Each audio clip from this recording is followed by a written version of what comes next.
James noticed the small, round blister pack on the bathroom counter, its silver foil catching the light. Frowning, he picked it up, turning it over. The pack didn't look like anything they normally had in the house. Curious, he set it down and checked the cabinet, then pulled out Rebecca's makeup drawer, searching for any sign of what the pills could be for. At the back of the drawer, behind some old perfume bottles, he found it. A small cardboard package. His heart thudded as he read the label. They were birth control pills.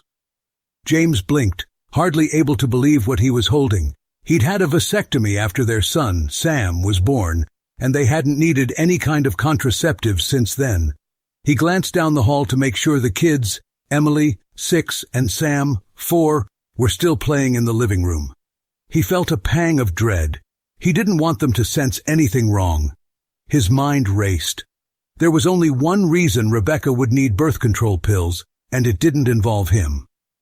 James placed the box back exactly where he found it, closed the drawer, and stepped back, trying to process the shock and hurt he felt. He wasn't ready to confront Rebecca, not without knowing the full story. If she was keeping secrets, he'd need to be patient and strategic to uncover them. James left the bathroom, his mind dark with questions and a resolve forming within him. Whatever was going on, he was going to get to the bottom of it. His mind still reeling. At 37, he'd always prided himself on being sharp and observant, traits that had served him well in his career as a marketing specialist. For years, his job had kept him busy on the road, trips to meet clients, long flights, nights spent in hotel rooms working late. But now, with his company allowing hybrid workdays, he'd been home more often, closer to his family and his life with Rebecca and the kids. After discovering the birth control pills that morning, however, the comfort of home felt shaken, and his mind kept circling back to his discovery. Rebecca had already left for work, and he was left to handle the kids' morning routine alone. Emily, their 6-year-old, and Sam, just 4, were bundled up in the car, laughing and playing, oblivious to their father's heavy thoughts. As he drove, an idea began to form, a practical solution that would give him answers without alerting Rebecca to his suspicions. He would arrange for a DNA test, just to make sure he was truly Emily and Sam's father. And as the thought settled, another plan took shape.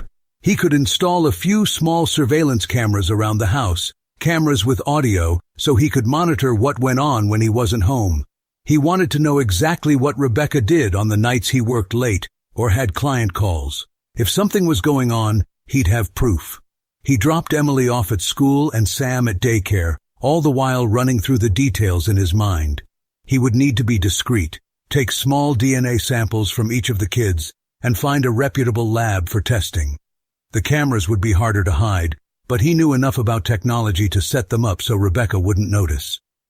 The following days were a quiet flurry of secret planning. Each time he found a moment alone with Emily or Sam, he'd collect a bit of hair from their hairbrushes or swabs from their toothbrushes.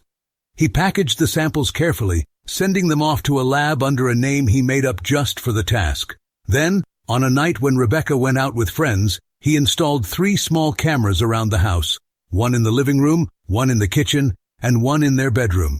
Each camera was tucked away, nearly invisible, but capable of recording sound and video with high quality.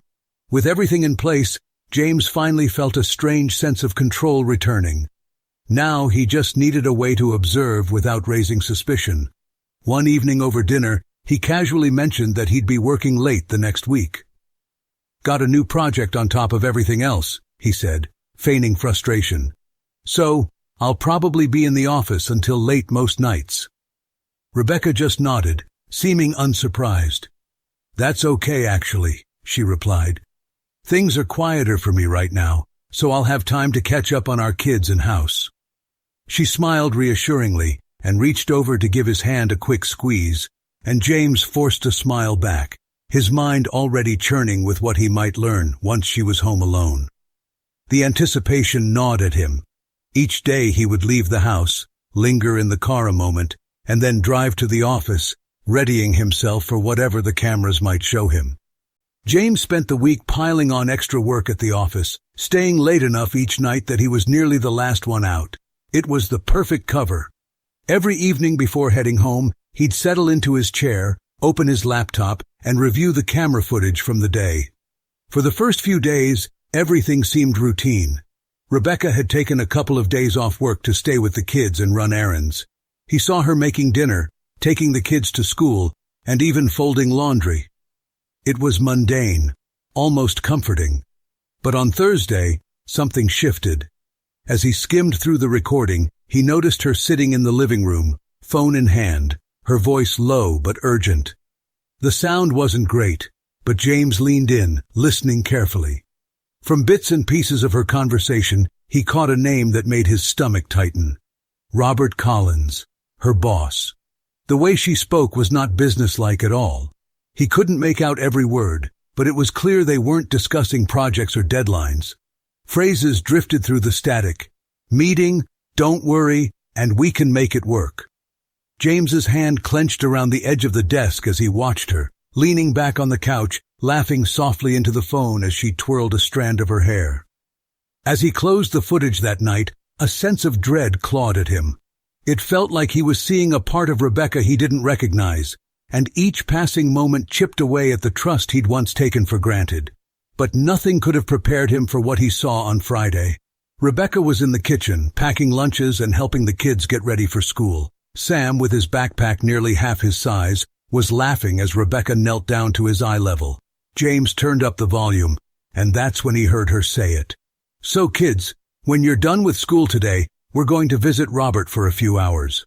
The children's faces lit up with excitement, and Emily clapped her hands. But before James could even begin to process why Rebecca would take the kids to see her boss, he heard her say something that froze him to the core. "But remember, kids, this is our little secret, okay? Daddy must not know about our trip. If Daddy finds out, the evil fairy will come and take him away, and he'll suffer. So we have to be extra careful, all right?" The kids nodded eagerly, their faces solemn as if they'd just been given the most important secret of their lives. Sam whispered, "We won't tell, Mommy," and Emily repeated it with an innocent pride that made James's heart twist. James sat there stunned, his pulse thundering in his ears. His mind raced, but it kept coming back to that one horrific truth. Rebecca was hiding something, and now she was using their children to help her do it. Anger flared within him, raw and fierce, and he almost hurled the laptop across the room. His hand gripped the edge of the desk until his knuckles were white, but he forced himself to breathe, to keep his composure. He needed to stay level-headed. If he lost control now, he'd lose his chance to understand the truth of what was going on. He turned off the laptop, feeling a sickening weight settle over him. The final piece of the puzzle, the DNA test results, could arrive any day. So he waited, anger simmering under the surface, his mind filled with questions he wasn't sure he wanted the answers to. But one thing was certain, the Rebecca he knew was slipping away, and with her, the life he thought he'd built. Before you find out what happens next, please subscribe to the channel. That night, James came home later than usual. The kids were already in bed, and Rebecca was lounging on the couch, scrolling through her phone with a tired smile as he walked through the door.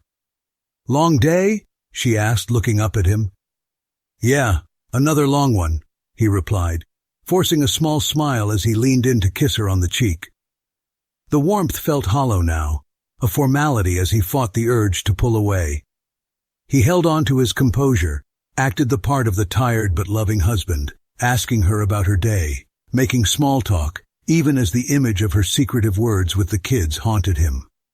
Rebecca didn't seem to notice his inner turmoil, laughing at his jokes, brushing his shoulder affectionately as they went through the evening routine. But as the house settled into silence and everyone fell asleep, James lay awake, staring at the ceiling in the dark. The lies in his family gnawed at him, filling his mind with questions and suspicions he could no longer ignore.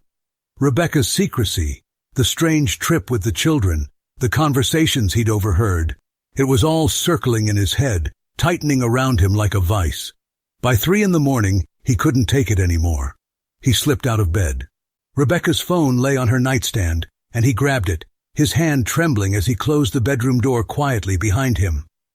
Locking himself in the bathroom, he stared at the phone for a moment, his heartbeat pounding in his ears.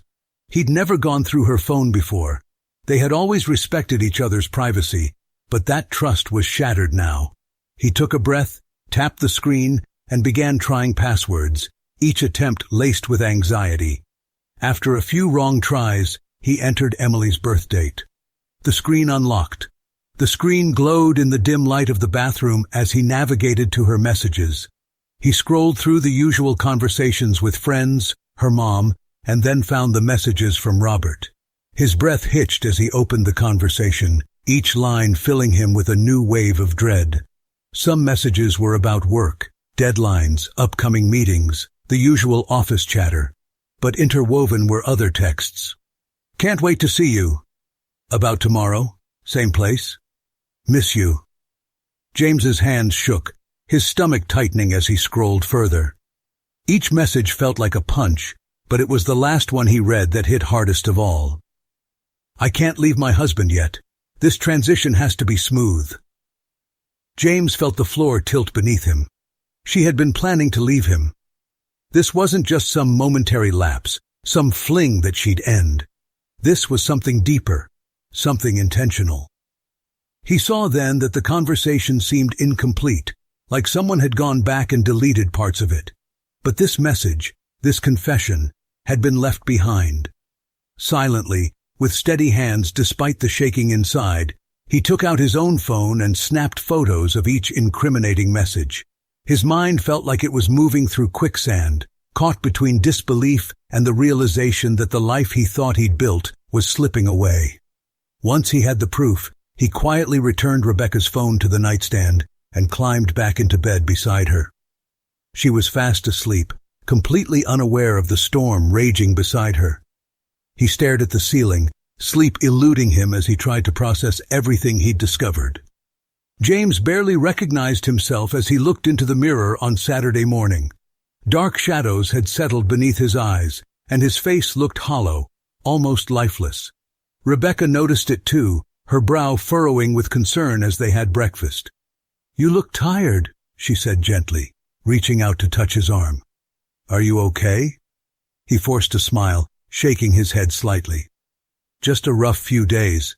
Haven't been sleeping well.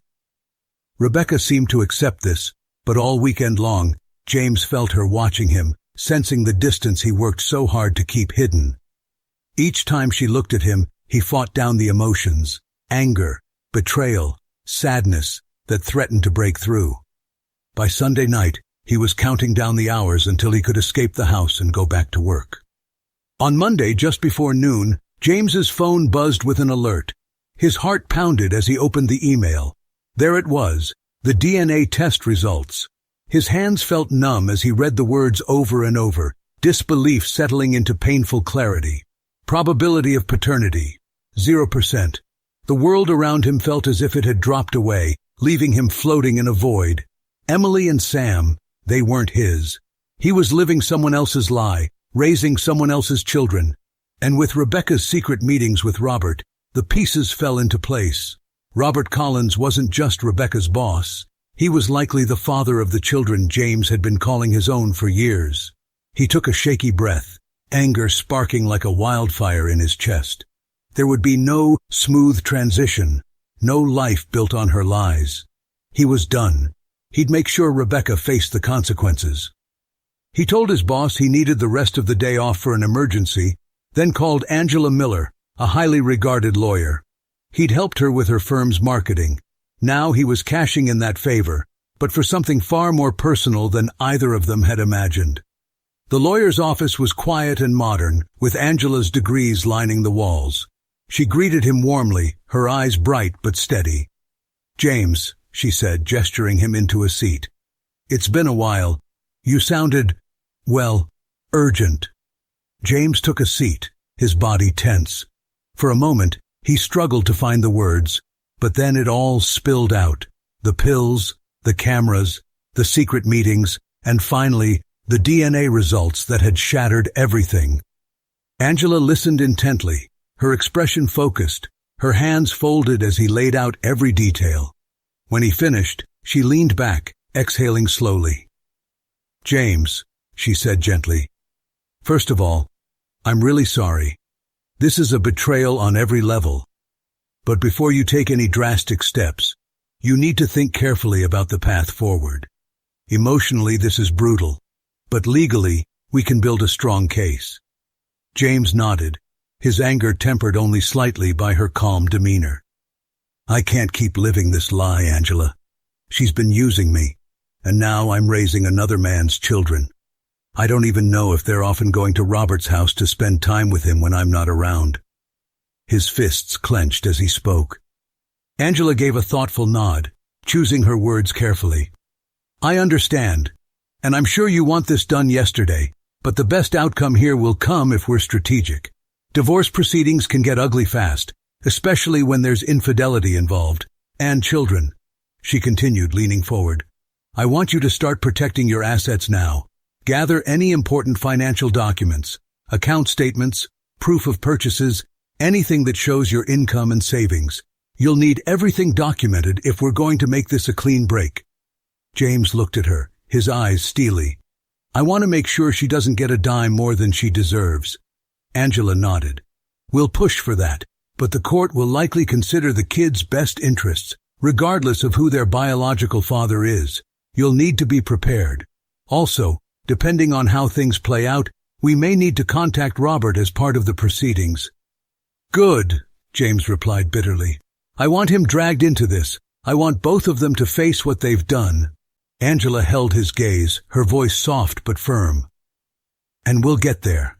Just be patient, James. Let's build this the right way.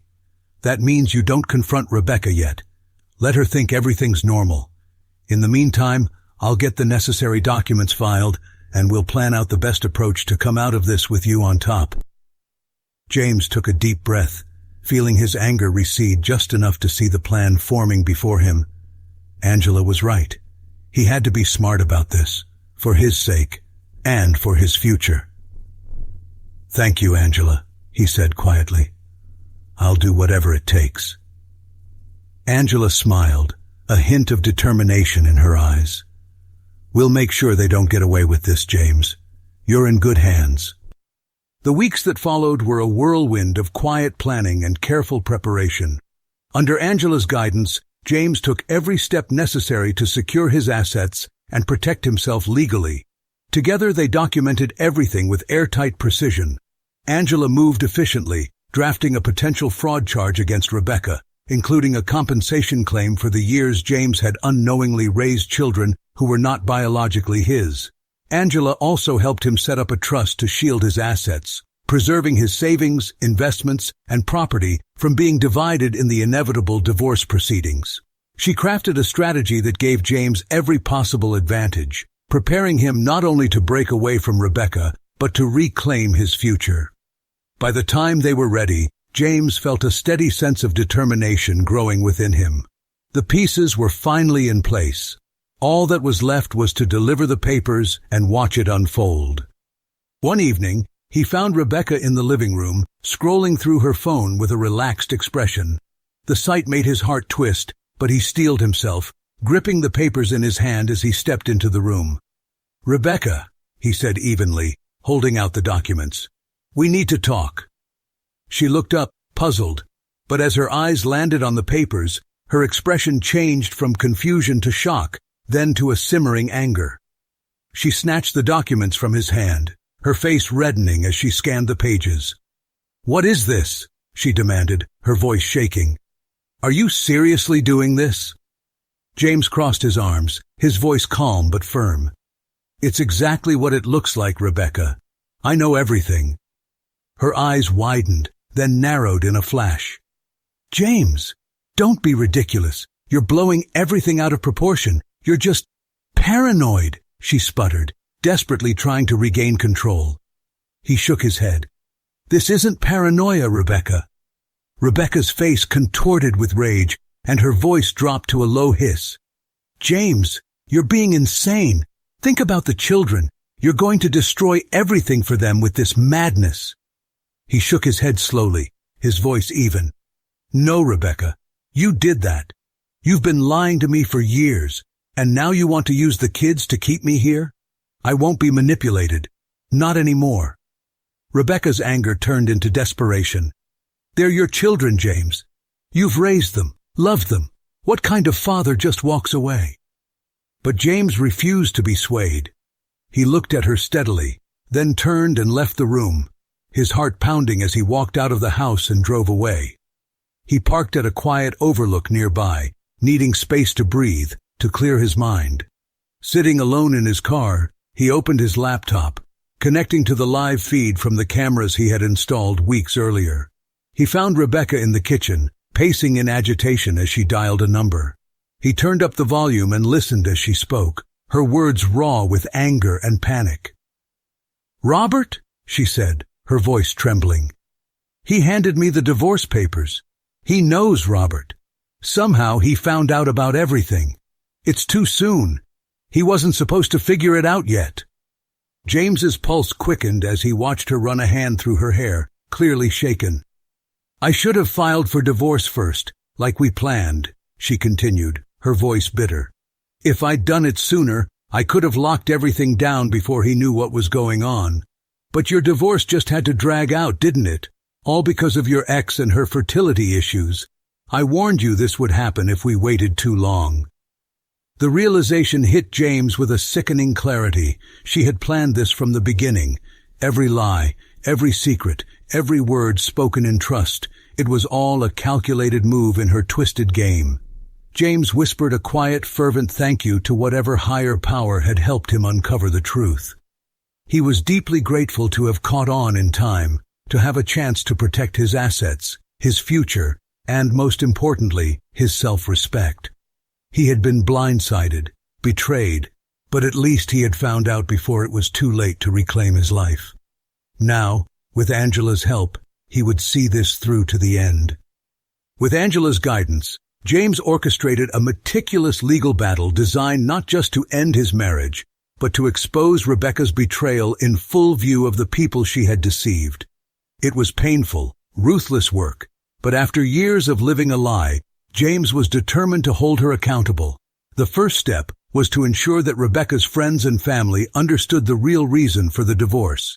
James provided them with carefully curated evidence, messages between Rebecca and Robert, the DNA test results proving that the children were not his, explaining the years of deception he'd endured. The reaction was swift.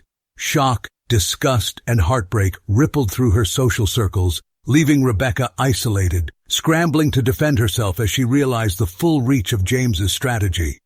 In court, James took the stand with Angela by his side, confident that he had the evidence to dismantle Rebecca's defense. The messages, the surveillance recordings, and the DNA tests all painted a clear picture. The court listened as James described the years he'd spent believing in a marriage and family that had been built on lies. He spoke of the emotional toll, of the betrayal that had cut deeper than he could have imagined. The judge listened closely, scrutinizing the documents, and ordered that additional DNA tests be conducted to confirm the paternity of Emily and Sam once and for all. But as the trial unfolded, attention shifted to Robert Collins, who had reluctantly been called to testify. He was visibly uncomfortable, his face drawn and anxious. It came out that Robert had been living with a childless wife for years. They had been trying to conceive but had been unable to, something that had always been a point of tension in his marriage. Over the past year, his wife had finally sought a divorce, and their separation had become an ongoing battle over assets and property, tying up Robert's finances and his freedom. The court learned that he had been secretly involved with Rebecca for years, maintaining his affair even while pretending to work things out with his wife. Rebecca tried to deny knowledge of the children's true paternity, claiming that she couldn't have known for sure that Robert was the father. She played the part of the oblivious wife, insisting that James's anger had led him to misinterpret her actions.